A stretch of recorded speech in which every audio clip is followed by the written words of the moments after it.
ఆంక్షలు పెట్టారు, అడ్డంకులు సృష్టించారు. సత్తెనపల్లి టూర్ ఆగిపోతుందని సంబరపడ్డారు. కానీ వీళ్ళు ఒక్క విషయం మర్చిపోయారు. అక్కడున్నది జగన్. 6 అడుగు ముందుకే కానీ వెనక్కి కాదు. ఒక్కసారి మాట ఇచ్చాక మడమ తిప్పే మనిషి కాదు. వైఎస్ఆర్సీపీ నేత ఉప సర్పంచ్ నాగమల్లేశ్వరరావు విగ్రహాన్ని ఆవిష్కరించి ఆయన కుటుంబ సభ్యులను పరామర్శించారు. అండగా ఉంటారని భరోసా ఇచ్చారు.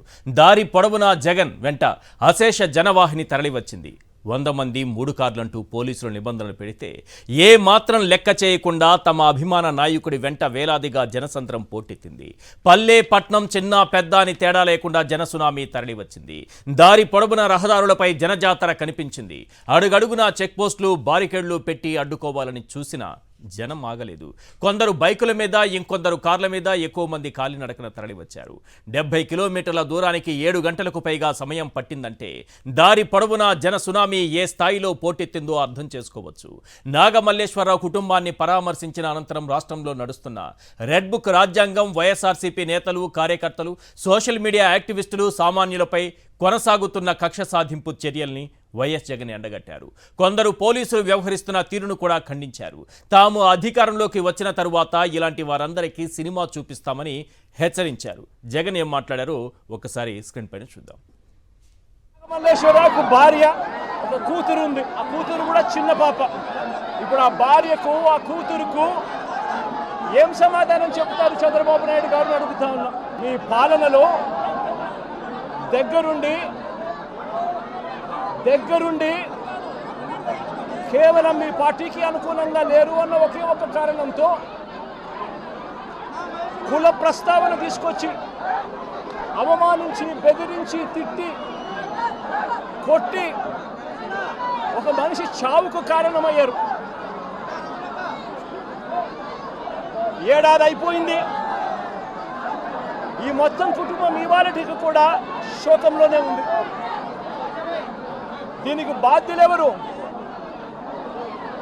వీరి ఇంటిపై రాళ్ళు విసిరి దాడి చేసిన వాళ్ళ మీద ఎంతమందిని అరెస్ట్ చేశారని అడుగుతా ఉన్నా, ఎంతమంది మీద కేసులు పెట్టారని అడుగుతా ఉన్నా, ఎంతమంది మీద శిక్ష విధించారని అడుగుతా ఉన్నా.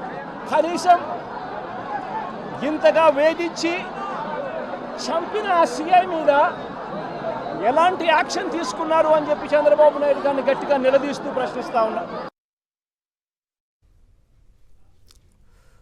పొదిలి పర్యటన చూసిన తర్వాత చంద్రబాబు నాయుడు గారికి, ఆ పార్టీ నాయకులకి, ముఖ్య నేతలందరికీ కూడా కళ్ళు గుట్టిందని చెప్పాలి. ఎందుకంటే ఆ తరువాత వెంటనే జరిగినటువంటి పరిణామాలతో లేనిపోని ఆంక్షలను తీసుకొచ్చారు తెరపైకి. ఇప్పుడు నాగమల్లేశ్వరరావుని కుటుంబాన్ని పరామర్శించడానికి జగన్మోహన్ రెడ్డి గారు వెళుతున్నారు అంటే పోలీసులు పెట్టినటువంటి ఆంక్షలు, పెట్టినటువంటి షరతులు, తీసుకొచ్చినటువంటి కండిషన్స్ నిజంగా ఈ దేశంలో ఎక్కడైనా ఏ రాజకీయ నాయకుడికైనా లేకపోతే ఒక ప్రతిపక్ష నేతకైనా ఇలాంటి ఆంక్షలు విధిస్తారా అనే స్థాయిలో తీసుకొచ్చారు. కేవలం 100 మంది మాత్రమే పాల్గొనాలట. కేవలం 100 మందితో ఆయన ఈ కార్యక్రమాన్ని, పర్యటనని చేసుకోవాలట. ఆయన కాన్వాయ్ వెంట 3 కార్లు ఉండాలట. అక్కడ జగన్మోహన్ రెడ్డి అనుకున్నారా, ఇంకేమన్నా అనుకున్నారా? ఇలా లేకపోతే పర్మిషన్ రద్దు చేస్తాం, ఎట్టి పరిస్థితుల్లో అనుమతి లేదు, ఆఖరికి తేల్చేసింది ఇది. కానీ జగన్మోహన్ రెడ్డి గారు ఒక్కసారి అడుగు బయట పెట్టిన తరువాత ఎన్ని అడ్డంకులు సృష్టించినా, ఎన్ని ఆంక్షలు పెట్టినా, ఎన్ని షరతులు పెట్టినా, ఎన్ని బారికేడ్లు పెట్టినా, ఎన్ని అడ్డంకులు సృష్టించినా, ఎన్ని నోటీసులు ఇచ్చినా, ఎన్ని కేసులు పెడతామని బెదిరించినా జగన్ వెంట వచ్చేటటువంటి జన సునామీని ఆపడం ఎవ్వరి తరం కాదు. చెట్టు నుంచి గాలిని, నది నుంచి నీటిని, మేఘం నుంచి వర్షాన్ని, సూర్యుడి నుంచి కాంతిని, రాష్ట్రం నుంచి రాజ్యాంగాన్ని చాలా సులభంగా వేరు చేయవచ్చేమో కానీ, ఇవన్నీ వేరు చేయొచ్చేమో కానీ జగన్ నుంచి జనాన్ని మాత్రం వేరు చేయలేరు. ఇది రాసి పెట్టుకోవాలి. చెట్టు నుంచి గాలిని, నది నుంచి నీటిని, మేఘం నుంచి వర్షాన్ని, సూర్యుడి నుంచి కాంతిని, రాష్ట్రం నుంచి రాజ్యాంగాన్ని, వీటిని వేరు చేయొచ్చేమో కానీ జగన్ నుంచి జనాన్ని మాత్రం ఎవ్వరూ ఎప్పటికీ వేరు చేయలేరు. కలలుగంటున్నారేమో, అది సాధ్యం కాదు. ఒక్కసారి ఆ జన సునామీ చూస్తే ఏ రకంగా ఉందో చూడండి. ఎన్ని రకాల అడ్డంకులంటే ఈ కార్యక్రమం సంబంధించి అనుమతులు తీసుకోవాలంటూ రకరకాలుగా వాళ్ళు ఇచ్చినటువంటి ప్రొఫార్మా చదివితే కాస్త దాన్ని ఏమంటారు హాస్యంగాను అపహాస్యంగాను అది చదివితే మనకి ఇట్లాంటి ఆంక్షలు కూడా ఉంటాయా అనిపించింది. ఆఖరికి ఈ వలయాన్ని ఛేదించుకొని ఈ అడ్డుగోడలు దాటుకొని ఈ ఆంక్షల అడ్డుగోడల్ని అధిగమించి జగన్మోహన్ రెడ్డి గారు సక్సెస్ఫుల్గా ఈరోజు తన అభిమాని తన పార్టీ కార్యకర్త విగ్రహాన్ని ఆవిష్కరించారు. ఆ కుటుంబాన్ని పరామర్శించారు. ఆ కుటుంబానికి భరోసా ఇచ్చారు. అసలు నాగమల్లేశ్వరరావు విషయంలో ఏం జరిగిందో చాలా క్లియర్గా చెప్పుకుంటూ వచ్చారు.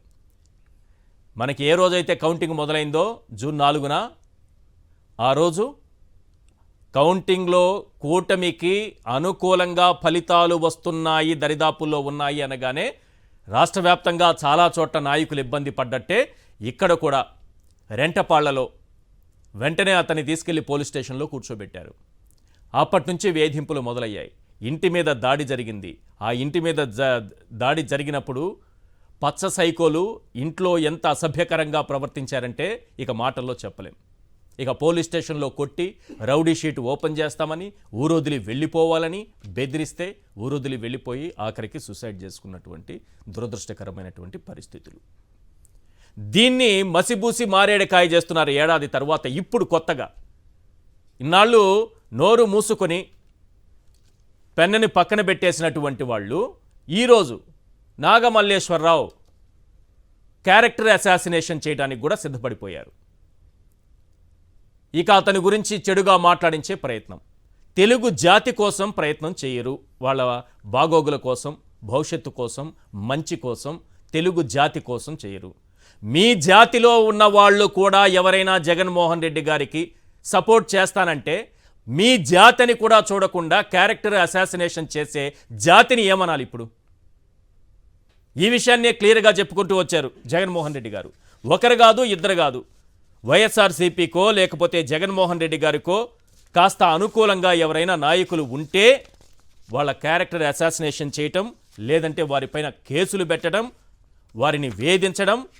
వల్లభనేని వంశీ, కొడాలి నాని, దేవినేని అవినాష్ వీళ్ళంతా కేసులున్నవాళ్ళు. తలశిల రఘురాం, అన్నాబత్తుని శివకుమార్, నంబూరి శంకర్రావు, బొల్లా బ్రహ్మనాయుడు, పోసాని కృష్ణమురళి, దగ్గుబాటి సురేష్, ఆయన కూడా వదలలేదు. ఇంటూరి రవికిరణ్, పాలేటి కృష్ణవేణి భర్త రాజ్ కుమార్, ఆమెను కూడా. వీళ్ళంతా కమ్మ సామాజిక వర్గానికి చెందిన వాళ్ళు, సొంత సామాజిక వర్గానికి చెందిన వాళ్ళు. వీళ్ళంతా చంద్రబాబు నాయుడికి తప్ప ఎవరికి మద్దతు ఇవ్వకూడదు, ఇక్కడే వచ్చి ఊడిగం చేయాలి. ఇది జగన్మోహన్ రెడ్డి గారు చెప్పినటువంటి మాట. లేదంటే వాళ్ళ పైన కేసులు పెడతాం, జైలులో తోస్తాం, వేధిస్తాం, క్యారెక్టర్ అసాసినేషన్ చేస్తాం. ఆఖరికి చనిపోయిన వ్యక్తి శవాన్ని కూడా వదలకుండా ఉదయం నుంచి ఎల్లో మీడియాలో నాగమల్లేశ్వరరావు గురించి క్యారెక్టర్ అసాసినేషన్ చేసేలా మాట్లాడిస్తున్నారు. అయ్యా, తెలుగు జాతి మీకు పట్టదు, మీ జాతి వ్యక్తి కూడా పట్టడా? అది కూడా వ్యక్తి లేడు కదా, ఇప్పుడు వ్యక్తి లేడు, భౌతికంగా లేడు, అయినా సరే వదిలేది లేదన్నట్టుగా ప్రవర్తిస్తున్నారు.